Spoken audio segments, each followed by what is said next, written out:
سلام كبرت تعذبتنا كما يكنيكم مسرح هيوتنا ويكاب كله نبرو هيوت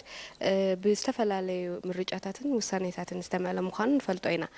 اب غعزو تمرتي خا كم تمهارو استفلالي وسانيتات نوسنينا حدا خفت عابي نوسنا خا انتي عينت عوده فلتتنا صنع ويكاب ناي مويا نمرقي نايلم مالتا رستنا خا مز تحاحس كوينو ممراز عوده فلتت ويكاب مويا يكون مسايد اللوا جايشكا أما خرتي ممهرانين أبزي أرستي أفلت أزلوا مني كخون تام جمرك حتى زدل أنا ممرات عودة فلتت ويك أمويا معسيو زي جمر وي انتي كتقنا علنا أنا سي معسيك فلت أزلني وي معسيك حسبلو زلني هراي ثانك يو هلال إتا ممرات معسيو تجمر تبل نام تمرت توكيرنا ننزارب زلنا قال ذكرني قلعة الله غسي ما مهاران مجمرة بيت مرت مسكركاس تاكت كون تدلي لهم حتى حنجي كابتي جنا قلعة الله غز ذكرسي انتهي يبلو وارديا وندمورت نيرام تادر دمورت نيرام أوتيستا زبلو نيرام دكتور دبلو نيرام كل زبل نيرام مالتي حج انتهي مالتي زعبنا قرندي مساقة ولدي مجمرة زنبالة دقوم على اليوم أبتي زنبالة كسرحو كله زيادة وتصيتها وخون مالتي كلاي أبيات تمرتون قدر لون أتي أب مجمرة بقول عنك خلها زاتو أو لحتها أب جزين سنتك قليل زي كونه أما زي هوتك تراس لزلوا أبيات تمرتون أبزي انتايو دليتك من مزماز قليل زي كونه ترى تصاوت الآن بعبيوها كبابي خامالتي بزح جزء بعلال قالوا إن العلا أبكباب يونيفرسيتي نبرو سبات يونيفرسيتي ناي متفعل عدل رخبو حجي تغبابي هاون صلوا هم زلوا يزري مزنا غمو حجي تتقبل حتى زحدر الكنجر جنا بنسنت كهول مساخن تدع عبيب نعو خاني خلال يزغلو ولدي عليتي ممحران قال زملكتهم سباتو نزس تبهيلهم نعو انت لأخدفوها جميرهم زيادة وتصيتها وخون مالتي سازي مساخ يزعبي أمود داتا أب عسرت حدا غفلي تمتصو بيني يكونل منالباش مدرخ قط عميتات قال خفال عليه يقولوا هون انت عبيه زياده وصيتها وزخون تقداي كم زبلكي قداي مرجع قداي مويا قداي بروفيشن نلو دلنا ስለዚህ ዓቢ ኣዝዩ ኣገዳሲ ጉዳይ ማለት እዩ ኣነ ብናተይ ኣረኣያ ክብሎ እንተኾይነ ካብ ንእሽተይ ከለኻ ክጅምር ደሎ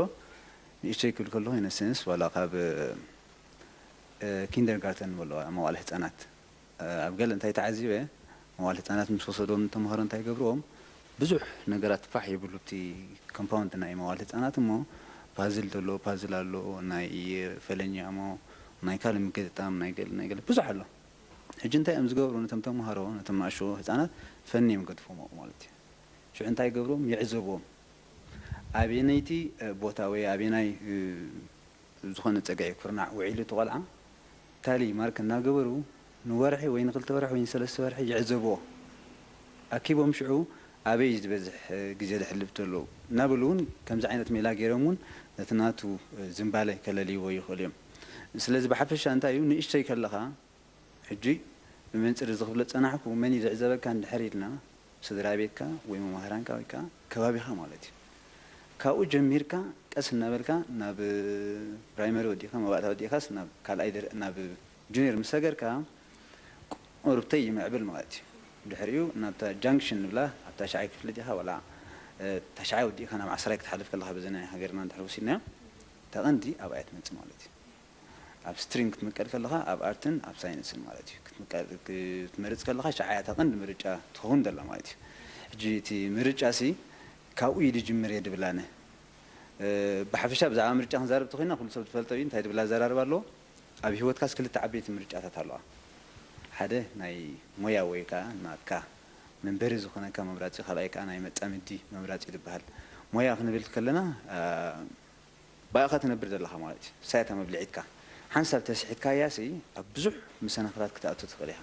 መፃምዲ እንድሕር ኢልና ከዓ ሂወትካ ሼር ትገብረሉ ሰብ እዩ ፐርፌክት ዝኾነ መፃምዲ እንድሕር መሪፅካ መጀመርታ ንሙሉእ ሂወትካ ተሓጒስካ ትነብር እንድሕር ኣብ ምርጫ ፀገማት ሃሊካ ወይ ከዓ እቲ ምርጫ እንድሕር ዘይተዓዊትካ ከዓ ኣብ ሂወትካ ሓርጎፅጎፅ ዘለዎ ነገራት ትሕልፍ ማለት እዩ هجان هام ناكلتي كمل مالتي كم مجمرة زخون مويا مالتي كولد خير بكس كم مجمرة كمان حد جيس أبجل صحفتي تريخة عديو نفس الصور كلها مالتي اتصات جبرو اتصات سمع موسيقى اتصات جبرو من قصص إيفن سناتها سرح مالتي جن أمنت دكتور تنيرا وينرس تنيرا لوير تنيرا نبعلو تي أب تسرح خيرات تزارو ونجارات تقول عون سمعي مالتي كابتو أب جزيت أنس زكايد أب جزيت أنس وخلا كل نجارات كم زوج مريم نقولنا مالتي لازس توم كأنه ترى زلهم أم مرات ولديهم مالتي هجيك أب جزيت بريغنانس ويك أنس تيرناس دبزح حس نايمني سخيدو لمات نادي إخواني هجي أب زنتي على كم لمدي معبي فاليو ويك أز كبري لنا نقول صار لأب حبة تسلنا هجي زخانة هتان أنت هاخد كون تلك دكتور بلك كم سحج جاك كل الناس أنا هجي أنت يسلا زخانة تخالق مويا جيولوجيست تدخل على سامعي فلتني أكولوجيست خوني زبل سامعي فلتني أنت كبرز هو بس ناي سوسايتي سخيد حبرة السبكة نينايو قبليت سلازة بلست زخانة نجار كتركب يخاف هي وتكحل زي تسعر مالتي ولا قول عيون تبلس نجار قلتي في يرداي هجي حبرة السبكة خاطر تهرالو مالتي دحر ولدي معناته تزارب أبكر مهت أم كينكاس قال نجار حيس كالو ويك أسريت كالو تخيت كم زلا خاطر فلت كتكرر لك مالتي هجي دكتور يخون بلك معناته تا دكتور كل جزء أفتا فاميلي علال تاعلا مالتي دكتور وينرس تخين كا إنجنير تخين كاس حدا عب نجاري تخالق في الدسكن تتوعي سمعنا ينفلتن سلازنا تزخبر نجار نختركب كأني ولا إنترست كأيهون ولا ناس كدليت كأيهون أبعت تسكت مالتي أوكي أجي تمرتن تمرت تحازو قديات إننا لنا أجي لك أيوة خمس استفعاله كاب مجمرة كاب إنسان نتي ويتسان إنترست نحضر صغير ولا دا كام مجمرة ولا حتى نحضر صغير يكون مبر أنا أنت يزول تستخدم دوليو نجارسي تريت بحبرة سبكة تلوادم تلك بولد خد سمع وقال لي كونسي أبتسخا تستوعلو له دجمرك أوان أبتسخا بزعبه هو تكات فولتولو بزعبه مزعيقات تفولتولو بزعبه ناتكا كإلتن ناتكا حيلي ناتكا بوتنشال تفولتولو عدمة أوي خات وستاني أخت مرتوز لك حجيت نايب والعها كم سمعتها وعينتيو أنا دكتور كخوني يبلك أنا إنجينير كخوني يبلك سمعتها وي منياتو إنجينير يفولت أوريو أنت يد سرح أنت يد مهار أنت يد جبر يفولت أوريو دكتور ك مس من تاي وعل أنت يجبر كيفولت أوريو تهتان حجي لك عيو كمون دع بخوم خعبس بوي دكتور كخوني إنجينير كخوني نيرس كخوني بايلوت كخوني صبغ نجر منياتو حر بروفيشن صبغ بروفيشن كحس كم زخونة أبرتون داتها ناس أي خيال الله ولا تسرخ أني كباب بملخا بخوم يعبي الله مالتي حجي كل جزء أبتي ناي سنة أبتي ناي سنة جزء بلوز كون كم زلوا تمرت نفع كون كم زلوا مياتات كحس كم زلوا داتها ناس أخيرا بلوز تبغي سبيسيفيك تازدليا بروفيشن تازدليا مياجن كم تكون بلوز أنا درجة أبتي ناي أبتي سكندري سكول أتولو جزء أبتي ناينز نامنت كم ناينز جميرة أنت كتكون كم تدلي أنت كتصنع كم تدلي أبي واتكاسي كم تزول حونا أبي واتكاس كلتا نجار مسكت جبري بالكان تحوج يسكت نبرت الأخون كا يبلو مالتي حجيك أدام مايتي أبت فوتو عينت مويا خسر حلقة فوتو مويا فوتو إيريا فستاري أصلا خاسي أبت فوتو مويا خسر حلقة زين برودكتيف كون كات نبر نجانا حوجس كون كات نبر قال يتخاني متسامت تخاني بقى نيوت كامل يزو خلتا نجاري يوت كامل سي كت عاني بالكان مالتي سلا إذا وصلنا سلا زخنا سي بقى أبت خطة سوعلو دجمركا يبل أنا مالتي ولا تناي مبعثا ناي أبت جونيور كبابسي ترى يبولس كتكون كم زلك كم وياك تحس كم زلك كم بر أنا كستاي كخوني الكوالا بتخاطر دي حس كيس يحايش أنا يوم نياتو يكذا نجرا كي خيلي من الوشابتي مس تعبابيا تتحازن ولا زلنا مس تي درجة ناي تحبرة سب موياك فلت من الوش تحبرة سب قلل دبلة مس درجة معبالي يزخيد ممهر حكيم قلب تقوس لزلهم وقع توصيتهم لرئيس لزخيد بوم كدنا خيلي مس معبالة مس تاريخ كمت خلقن تمارمار مخان خال مخان خون خلي أنت ترى تعبابيا جن تاي قد زلنا وين نقول نامنا تحدق العقمر رتسن كجدفن جينا تحت شد عمت كله تي سنفلت أتاو ملكي عمالتي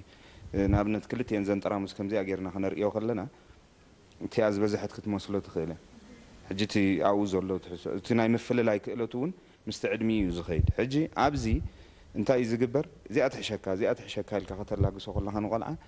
زي حشون خي مرت تصلوان ده حدر كأحد ما تزرناها تزيت مرات ولا والنزق بهاد صنح نتي ناي መጻምት ይኹን ናይ ካልእ ናይ ሞያ ነገር ይኹን ነዚ ክትመርጽ ተደኣ ኾንካ ክትዓቢ ከለኻ መራጺ ኾንካ ክትዓቢ ኣለካ ኣዳናጋሪ ዝኾነ ተዓባብያስ ክህልወካ የብሉን እንታይ ማለት እየ ከምዛ ዝበልናያ ሓደ ዓይነት ትሕዝቶ ዘለዎ ፈላልዩ ንኽርዳእ ዕድመ እኳ ዝድርኾ እንተኾነ ኣብቲ ናይ ምፍልላይ ክስታይ ግን ኖኖ እዚኣ እንዳ ተዓቢ ኖኖ እዚኣ ካብ ሓውካ እዚኣ ትሕሸካ እንዳበልና ነቲ መንፈሱ እንዳረበሽና ኣብ ንዓብየሉ እዋን ጽባሕ እውን ድንግርግር ክብል ይኽእል እዩ እዚ ተራ ተዓባብያ ሸለል ክንብሎ የብልናን ክብል ኢለ ጽቡቕ እንዲቲ ተራ ተዓባብያ ዓቢ ጽልዋ ክህልዎ ይኽእል እዩ ብዙሕ ግዜ ግን ሓደሽትን ተኣምራታዊ ዝኾኑ ነገራትን ክትርኢ ከለኻ ከዓ ምናልባት እውን ሓደ ሓደ ግዜ ኣተዓባብያ ወላ ሓንቲ ተራ ኣይጸንሖን ሕጂ ንኣብነት እዚ ናይ ኣይቲ ስራሓት ክትሪኦ ከለኻ ብፍላይ ኣብዚ ሕብረተሰብና ወላ ሓንቲ ድሕረ ባይታ ኣይጸንሖን ግን ተኣምር ዝኾኑ ተምሃሮ ከዓ ትረክብ ኢኻ ሕጂ እቲ ውሽጢ ጥሙሕ ደሎ ክወፅእ እንተኾይኑ ኣብቲ ተስተውዕለሉ ግዜ እንታይ እዮም ዝደፍእዎ ንሓደ ሰብ ክመርጽ እንተኾይኑ ወይ ከዓ እንታይ ባህግታት ናትኡ ከስተውዕል ደሎ ወይ እንታይ ከስተውዕል ይግብኦ ሕጂ ብዙሕ ግዜ እንሪኦ ዝበለጸ ነጥቢ እንተምፂኻ በቲ ናይ ከባቢኻ ተደፊእኻ ትኸይድ ኢኻ ጌጋ ውሳነ ከዓ ኮይኑ ይጸንሕ ድሕሪ ገለ ዓመታት ኣይዓግቡን ኣብዚ ዓድና ጥራይ ኣይኮነን ኣብ ካልእ ዓድታት እውን ኣሎ ዝበዝሐ ገንዘብ ይኽፈሎ ኢሎም ዝኣትዎ ሙያታት ዘይዓግቦም ኮይኑ ጸኒሕ እንታይ ኢና ኣብ ግምት ከነእቱ ደለና ሞያ ክንመርጽ ከለና ከም ዝበልኩሞ ምሳኻ ዝነብር እንተኾይኑ ሲ ብምስትውዓል ክግበር ዝግብኦ ውሳነ እዩ ኣብታ ምጅማር እንዲና ጸኒሕና ዓንተ ወይ ካበይ ድጅምር እንዲና ክንብል ጸኒሕና ካብ ህፃንነትካ ክጅምር ኣለዎ ምክንያቱም ሃንደበት ታሽዓይ ክፍሊ በፂሑ እሞ ሰብዚ ዝኾነ ናቱ ዝምባለ ከይለለኻ እንድሕር ጸኒሕካ ከቢድ ማለት እዩ ሕጂ እቲ ዓብ ጉዳይ ተዛረበና ደሎ ዝምባለኻ ከይፈለጥካያስ ኣብ ካልእ ነገር ከይትህውተት ማለት እዩ ሙሉእ ሂወትካ ካብ መጀመርታ ግን ከም ዝኽብሎ ጸናሕና ተራ ናይ ወለዲ ኣዝዩ ዓብ ነገር እዩ ማለት እዩ ስለዚ ከምዛ ክትብልያ ጸናሕካ ሕጂ ምስ መረፅዎት ሞያ እውን ዳሓር ደይናቶም ኮይኑ ጸንሕ ዋላ ገለ ንኣሽተይ እዮም ደለዉ ስጋብ 18 ዓመት ዝኣክል ሓደ ሰብሲ ማቹር ኣይኮነን ደሎ ኣብ ትሕቲ ምእላይ ናይ ስድራ ቤት እዩ ደሎ ንሶም እዮም ከምዚ ኢኻ ክትከውን ደለካ ከምዚ ኢኻ ክትከውን ደለካ እናበሉ ነቲ ናቱ እናርኣዩ ማለት እናተዓዘቡ ስለዚ ክመርጽ እንድሕር ኮይኑ ትቐንዲ ረቑሕ እንታይ እዩ ናይ ስድራ ቤቱ ትዕዝብቲ ንበል ሕጂ ክመርጽ እንድሕር ኮይኑ እንታይ ክንብል ጸኒሕና ኣብታ ናይ ሰከንደሪ ስኩል ክኣቱ ከሎ ታሽዓይ ክፍሊ ክንብል ጸኒሕና ዓበይቲ ነገራት ክልተ ንመርጽ ዘሎ ሳይንስ ስትሪም ኣርት ስትሪም መርጽ ኣሎ ኣብኡ ድኹን ድውዳእ ዘሎ ዝዓበየ ምርጫ ማለት እዩ ዝቆልዓ ንእሽተይ ከሎ ብዛዕባ ማቴማቲክስ ወይ ከዓ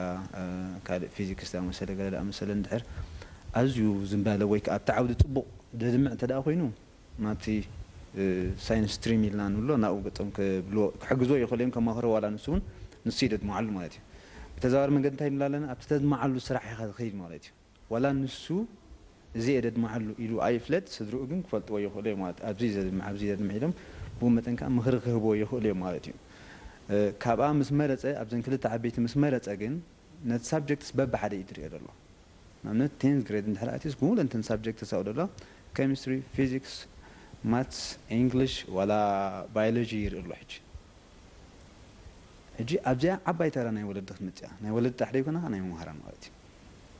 ምክንያቱ 3 ዓመት እየን ዝሰርፍኦ ደለዋ 10 11 12 ገይሩስ ካብዘን ፊልድታት ወይ ካብዘን ዓውደ ትምህርቲ ናብ ካልእ ክፅምበር እዩ ማለት እዩ ሳይ ሕጂ እታ ሞያ ንብላ ኣለና ማለት እዩ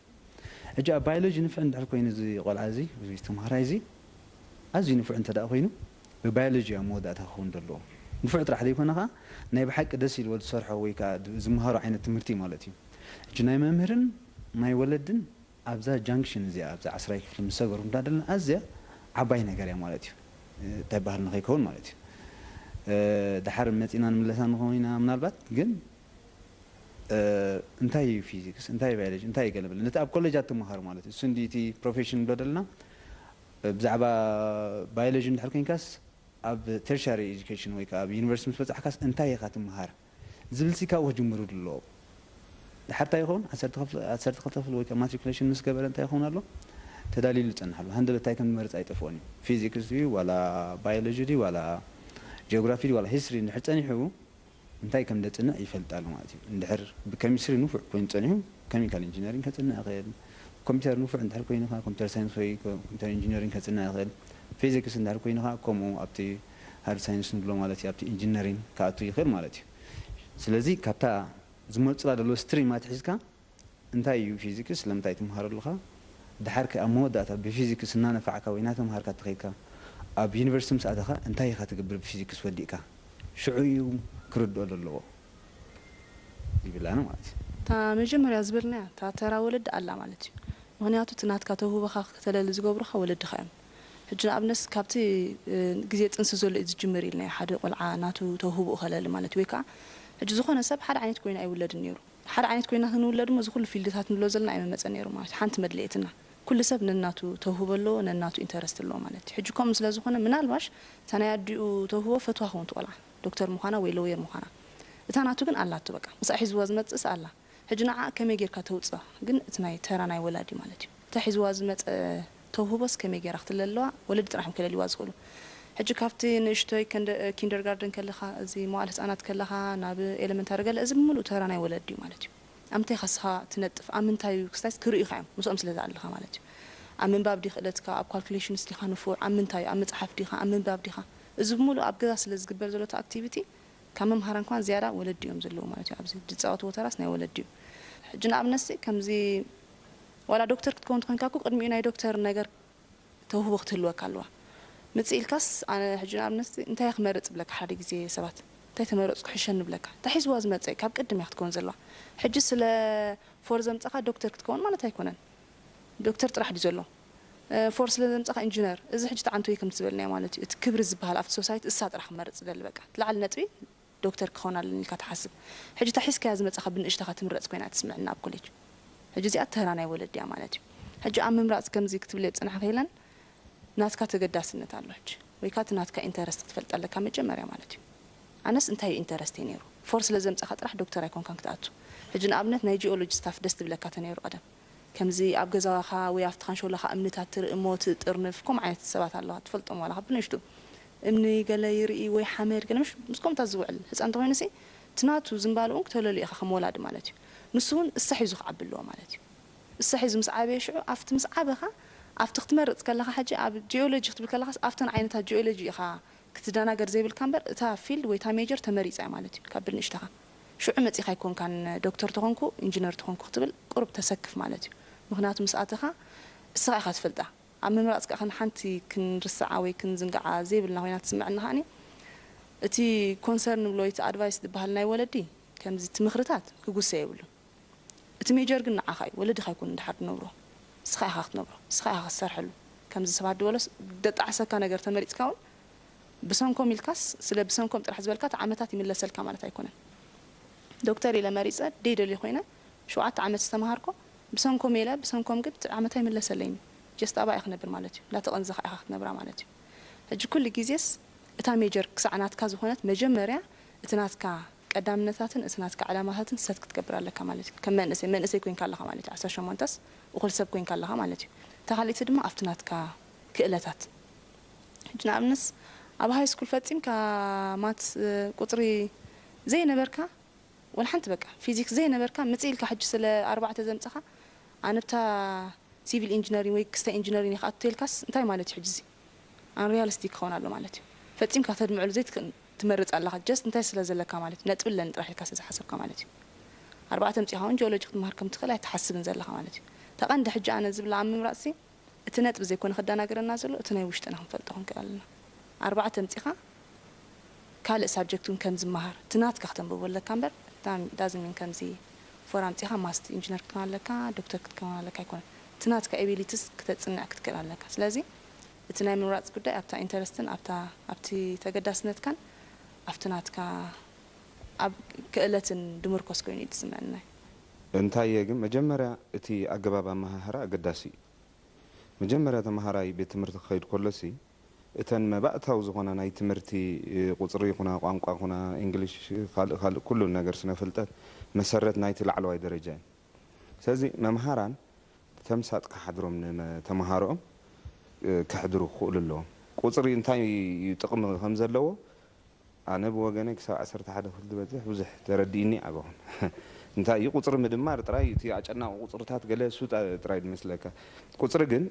ነዛ ህላወ ናይዛ ዓለም እዚኣ ቀሊል ዘይኮነ ተራእዩ ዘለዎ እዚ ቁፅሪ ምድማር ምጉዳል ገለ ጥራይ ዝመስሎ ሰብ እውን ኣሎ ስለዚ እቲ ተምሳጥ ክሓድሮም ወይ ዝኬረ እዚ ክሓድሮም ምግባር ቀሊል ነገር ኣይኮነን ካልእ ኣፍልጦ ገዳሲ ስለዚ እቲ ኣፍልጦ ኣብቲ መጀመርያ እንድዩ ዝፍጠር በዚ ንብሎ ዘለና እቶም መምሃራንካ ቁፅሪ ክምህሩካ ከለዉ ስንታይ እዩ ዝጠቅም ሓደ ራንሽ ተደመረ ሓደ ራንሽ እንዳበሉ ክምህሩካ ክእሉ እዮም ምናልባሽ ኣራንሽ እውን ከምዚ ድመር ትፈልጥ ትኸውን ወይ ቁፅርተን ሓደ ሓደ ጥራይ ክመስለካ የብሉን ስለዚ እቲ ኣፍልጦ ካብ ንእስነትካ ከምኡ እንዳገበሩ ተዕብየሙካ ኣገዳሲ እዩ ካልእ እቲ ስድራ ቤት ምናልባሽ ኣፍልጦ እውን ድርት ክኸውን ይኽእል ኢኮ ግን እንታይ ተማሂርካ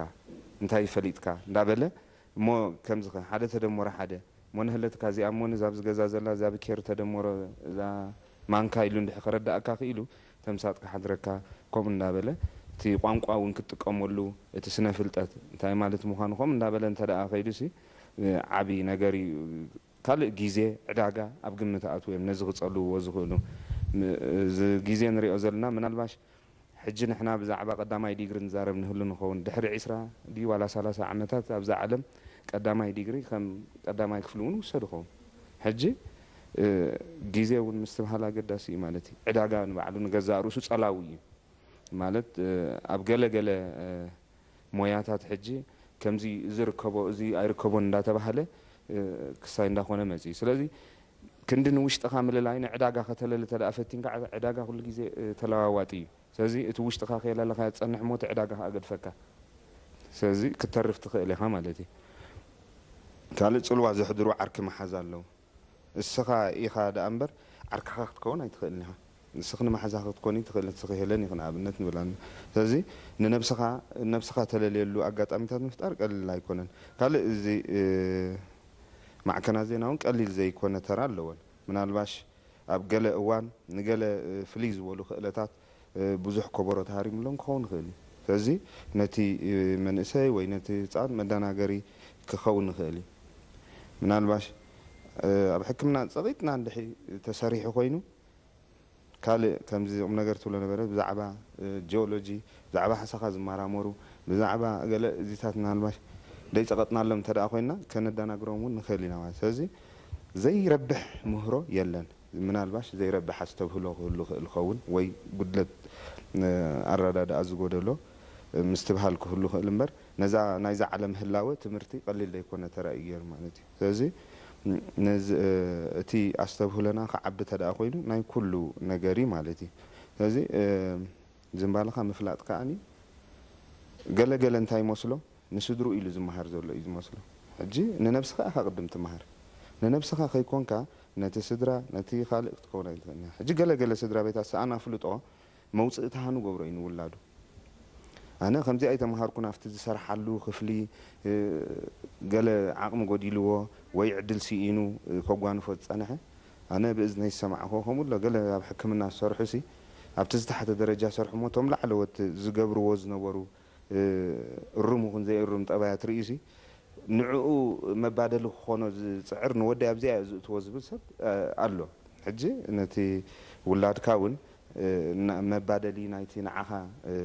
ብሰንኪ ዕድል ድዩ ብሰንኪ ጋጣሚ ድዩ ደይረኸብካ ክኸውን የብሉን ስለዚ ቅድም ንነብስኻ ክትመሃር ኣለካ ስለዚ ነብስኻ እንተተማሂርካ ጥራይኻ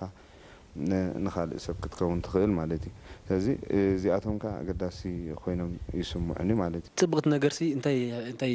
ክሓስበላ ፀኒሐ እዛ ዘይረብሕ ትምህርቲ ድበሃል የለን ናይ ብሓቂ ዘይረብሕ ትምህርቲ ዘይረብሕ ሞያ ድበሃል ወይ ሕማቕ ወይ ቀሊል ድኹም ድበሃል ትምህርቲ የለን ኩሉ ሞያታት ኩሉ ትምህርቲ በቃ በብናቱ በብዓውዱ ነናቱ እዩ ነናቱ ብሉፅ እዩ ኩሉ ግዜ ሕጂ ኣብ ከምዚ ደረጃ መረዳእታ ክንበፅሕ እዩ ዘለና ዋላቶም ወለዲ ማለት እዩ ሕጂ ኣብቲ ኣተዓባብያ ናፅነት ዋላ ከምዚ ናፅነት ይምና ነቶም ቆልዑስ ክንዕብዮም ኣለና ማለት እዩ ሓደ ቆልዓ ኣብቲ ዝደልዮ እቲ ናቱ ኣብቲ ደስ ዝብሎ ዓይነት ሞያ ንክሰርሕ ከምዚ ብናፃ ክንዕብዮ ኣለና ድጎነ ጠልቀብካ ክብል ከሎ ብናፃ ናፅነቱ በቃ ተተባብዖ እናተባብዓና ክንዕብዮም ኣለና ናፅነት ሂብና ከዓኒ ኩሉ ግዜ ዋና ናይ ጉዳያቶም ኮይኖም ክዓብዩ ከም ዘለዎም ምቻሎ ጉዳይካስ ናትካ እዩ ከምዚ ዝበልናዮ ማሓዛኻ ይኮነ ሓወቦኻ ይኮነ ኣቦኻ ዋላ ዲኻ ከማን ኣይኮነት ዋላ ወለድኻስ ኣይኮኑ ናትካ ኩሉ ግዜ ናትካ እዩ ማለት ሂወትካስ ናትካ እያ ስለዚ ኣብ ከምዚ ደረጃ ክንበፅሕ ኣለና ዋላቶም ወለዲ ሰኒ ከምዚ መረዳእታ ሃሊና እዚ ወደይ በቃ ሂወትካስ ናትካ እያ በቃ መፃኢኻ ፅባሕ ንጎ ናትካ እዩ እንታይ ትገብር እንታይ ትመሃር እንታይ ኣበይ ትሰርሕ ከመይ ተንብር ስንዓኻ ኢልናስ ኩሉ ግዜ ፅቡቕ ሂወት መታን ክሕልፍ ፅቡቕ ውፅኢታዊ ኮይኑ ኣፍራይ ኮይኑ መታን ክነበር ጥራይ ናፅነት እንዳሃብና ንፍዑ ኸውን ከም ዘለዎ እንዳሃብና ጥራይ ከነዕብዮ ኣለና ሽዑ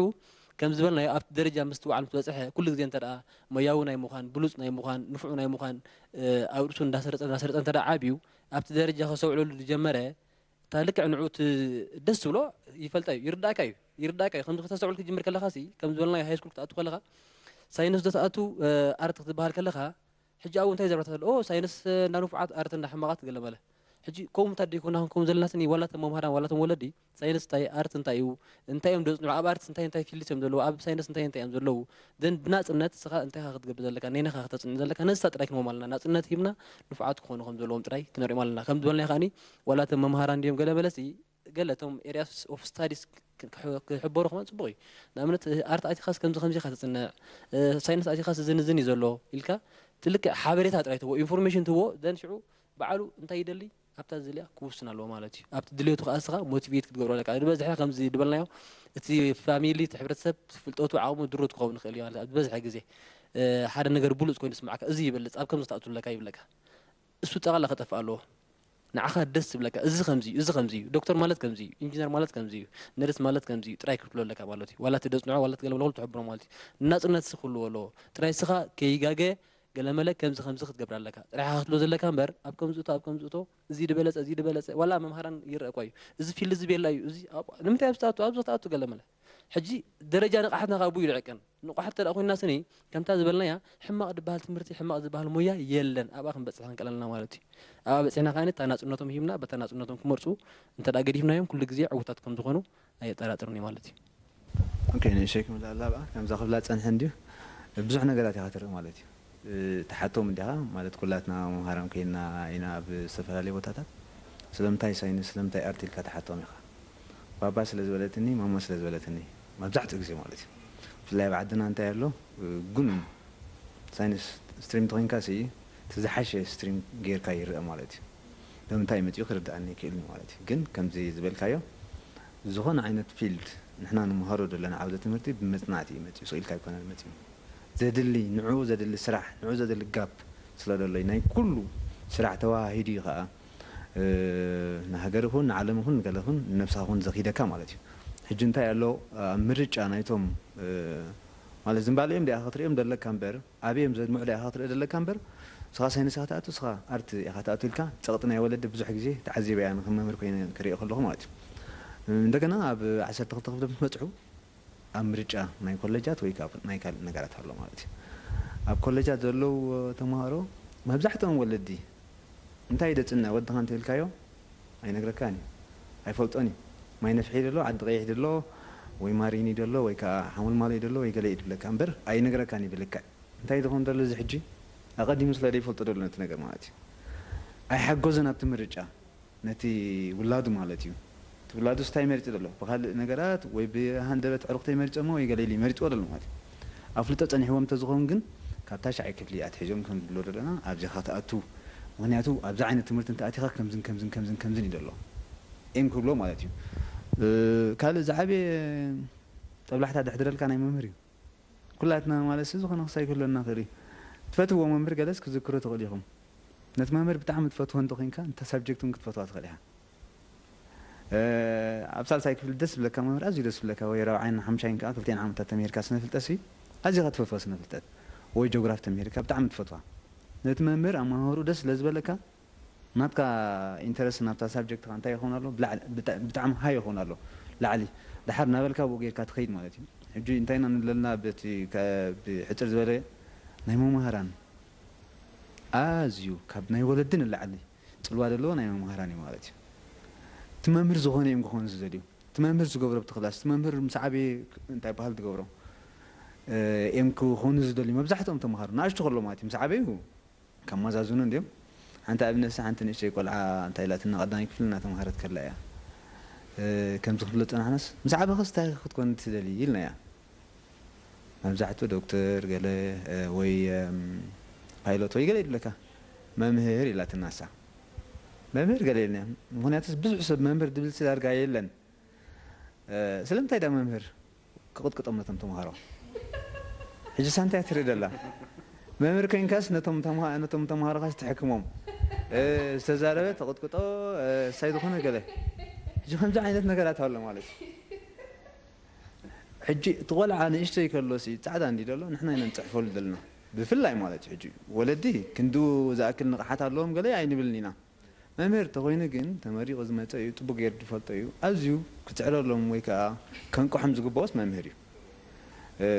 بدينا ولدون كهون هيكلني ولد حجنتاي ولا أفلت أدي كلهم خلي جن نبي تمرت نامتو انتي دهون دلو زغلعة كم يدهون دلو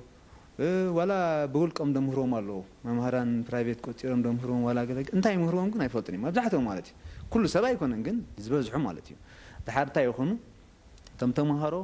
ندحر ولدهم تايت مهار الله خمي تخون الله ندحر داي فلتهم كينم تاناي مودة أتا ديستنيشن ناتهم تايت تخون الله ماتريكوليشن تخون الله مالتي ماتريك تبغى نت من دحرام تيخا دحري يدلو نجر أيري أوني مالتي كي هو يقندلو كي رأي هو يموت من تاي كم يموت يدانا قالوا شو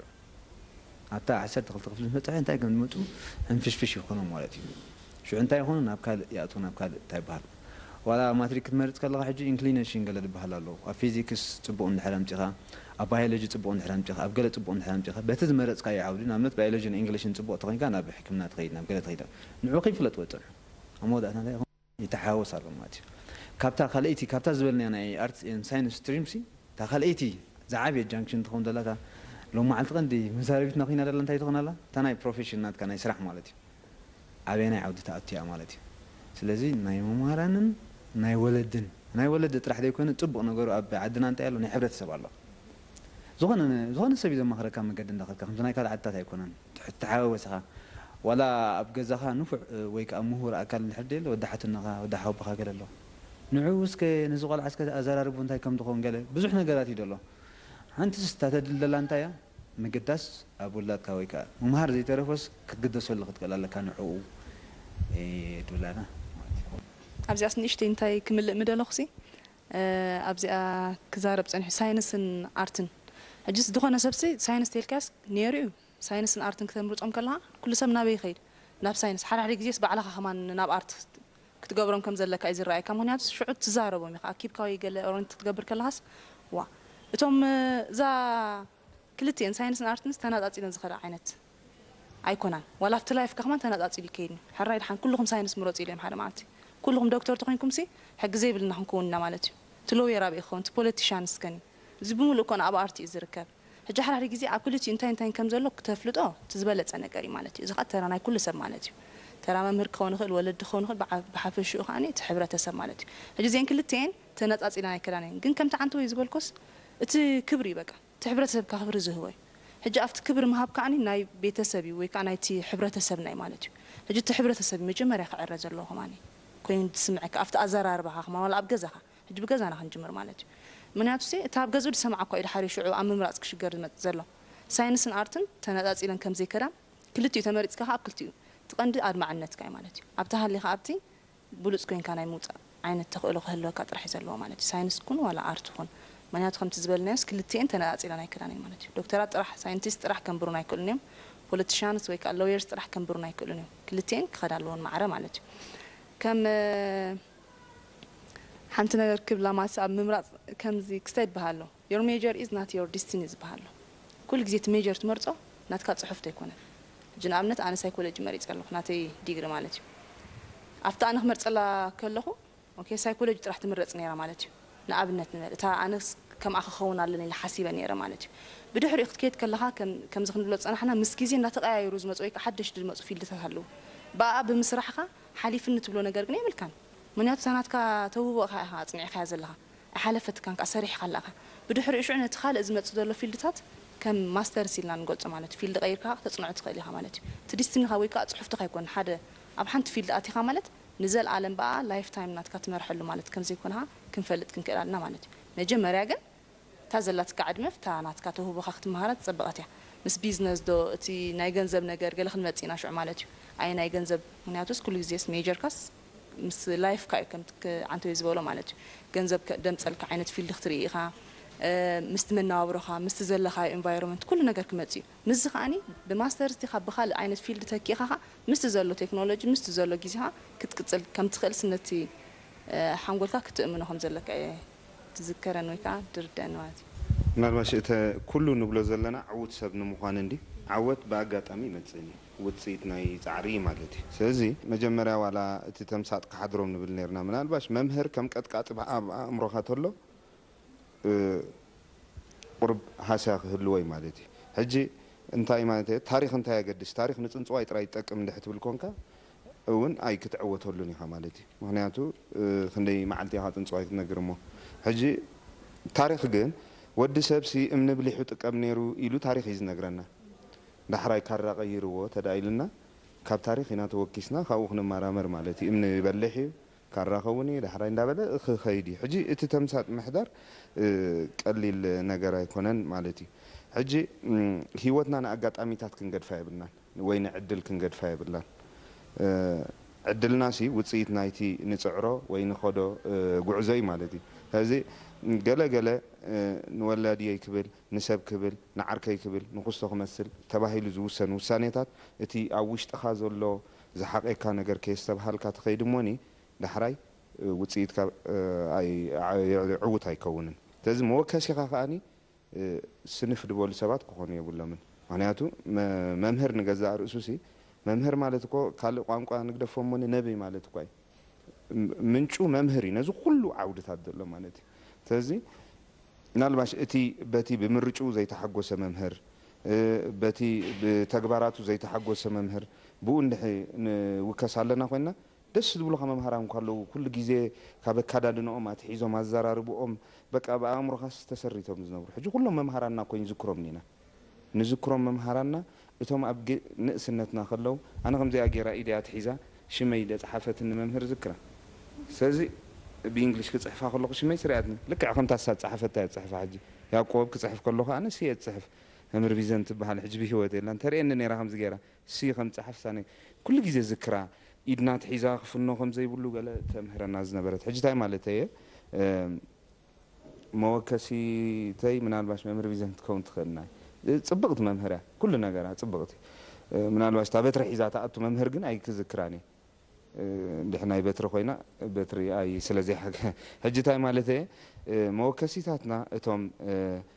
ዘይዕውታት ሰባት ተደኣ ኮይኖም ንዓወት እውን ኣይክንከዳን ኢና ማለት እዩ ስለዚ ካብ ዕላማኻ ዘላግሱ ነገራት ከዓ ምስ ትበሃል ኣገዳሲ እዩ ወልፊ ካብ ዕላማኻ ከኣለካ ክእል እዩ ኣገዳሲ ዘይኮነ ዝምድናን ምጥርናፋትን ካብ ዕላማኻ ከኣለካ ክእል እዩ ዘይተደለየ ሃለክለኽ እውን ካብ ዕላማኻ ከላግሰካ ክእል እዩ ንኣብነት ተምሃራይ ኮሌጅ ኮንካ 10 ግዜ ንገዛኻ ትመላለስ ተደኣ ኣለኻ ኮንካ ምንጩ ብዘይርዳእካ ኣብ ሃለክለኽ ካብቲ ስለዚ በዓል ዕላማ ምዃኑ እቲ ክስታይ እዚ ከምዚ ጌርና እንተደኣ ከነብል ክኢልና እቲ ዓወት ንኩልና ክኸውን ክእል እዩ ማለት እዩ እሞ ምምራፅ ዓውደ ፍልጠት ወይ ከዓ ሞያ እዩ ከላ ዝበና ፀኒሑ ካብቶም ክልተ ዓበይቲ ኣብ ሂወትና ንመርፆም ሓደ ዓውደ ፍልጠት ወይ ከዓ እቲ ሞያ ንመርፆ እዩ ድሕሪኡ ኸ እቲ ካልኣይካ ወይ ከዓ መፃምድትኻ ክኸውን ንመርፆ እዩ ዝብ ካልእ ዝብ ክንዛረብ ነንመዓልቲ ግን ኣብ ጉዕዞ ትምህርቲ ነካይዶ ውሳኔታት ምምራፅን ኢና ክንርኢ ፀኒሕና ዓበይቲ ክልተ ወይ ሰለስተ ወይ ከዓ ካብኡ ንላዕሊ ምምራፃት ናይ ዓውደ ፍልጠት ነካይድ ኢና እዚታት ክንመርፅ ከለና ከዓ ምሳና ገሊኡ ዝውለድ ብከባቢና ዝፅሎ ብስድራ ቤትና ዝፅሎ ብቤት ትምህርትና ዝፅሎ ዝተፈላለየ ሓበሬታታት ትህልወልና እሞ ናትና ድርኺት ወሲኽና ከዓ እንታይ ዓይነት ዓውደ ፍልጠት ንደሊ ኣብ ንመርፀሉ ጉዕዞ ዘጋጥመና ዝተፈላለየ ጉዳያት ኢና ክንላዘብ ፀኒሕና ቀንዲ ተራ ዘለዎም ኣብዚ ስድራ ቤት እዮም ወይ ከዓ ወለዲኦም ብኣውንታዊ ክኸውን ይኽእል ብኣሉታዊ ክኸውን ይኽእል ፀቕጢ ዘለዎ ናቶም ባህጊ ጥራይ ከስርፁልና ምስ ደልዩ ዋላ እቲ ምንጩ ፅቡቕ ይኹን እቲ ድሌት እቲ ባህጊ ይኹን እቲ ኣገባቡ ግን ኣሉታዊ ፅልዋ ክህልዎ ስለ ዝኽእል ነቲ ካባና ዝውለድ ድርኺት ዘለዎ ዝምባለ ዘለና ክእለት ዘለና ክንውፈየሉ እንደሊ ዓይነት ሞያ ንኸይንመርፅ እውን ዘጨንቐና ዓይነት ኣገባብ ስለ ዝኾነ እዚ ክውገድ ከም ዘለዎ ተላዚምና ካብኡ ሓሊፉ ግን እዚኦም ኩሎም ክንሓልፎም ፀናሕና ስድራ ቤት ቤት ትምህርቲ ከባቢ ኩሉ እዚ ኣብ ምምራጽ ክሕግዘና ከም ዝኽእል እንታይ እዩ ናቱ ተራ ከዓ እቲ ናጽነት ናይ ምምራጽ ክበና ከም ድኽእል ንዝገብሮ ዝተፈላለየ ጉድለታት ኣብ ምምራጽ ወይ ከዓ ዝንቡዕ ዝኾነ ሓበሬታ ከዓ ኣብ ምምእዛን ክሕግዙና ከም ዝኽእሉ ተመክሮ ስለ ዘለዎም እውን ተመክሮኦም ብምክፋል ኣብኡ ክተሓባበሩና ከም ዝኽእሉ ብዙሕ ግዜ ግን ኣብ ትምህርቲ ዘለና ራእያ ንዓውደ ፍልጠት እንታይ ንመርጽ እውን ይሕግዘና እዩ እሱ ከዓ ትምህርቲ ጥበብ ዕምቀት ምርምር ክእለት ስፍሓት ኣተሓሳስባ ዝህብ እምበር ዝድርት ኣይኮነን ነዚ ክሕብር ዝኽእል ስድራ ቤት ኣገዳሲ እዩ ዓውድታት ስፋሕ ዝበለ ኣይኮነን ኣርትስን ሳይንስ ኣጽቢቖም ምትእስሳር ኣለዎ እውን ክልቲኡ ተዋሂዱ ክኸይድ ስለ ዝኽእል እዩ ከማን ከምዚ ክልተ ገጻት ናይ ሓንቲ ሳንቲም ኣርትን ሳይንስ ዳበልና ንኸይድ ስለዚ እዚ ዝያዳ ተምሃሮ እንተፈሊጦሞ ዝኾነ ዓውዲ ተተማሂሮም ናብቲ ዝደለይዎ ከብፅሖም ከም ድኽእል እውን እንተኣሚኖም ኣብ ምምራጽ ኣይሽገሩን ወይ ከዓ ተቐዳማይ ዝመረጽዎ ናብቲ ካልኣይ እውን ክወስዶም ይኽእል እዩ እዚ እዩ ናይ ሎም መዓልቲ መልእኽትና በዚ ኣጋጣሚ ናይ ልዝብ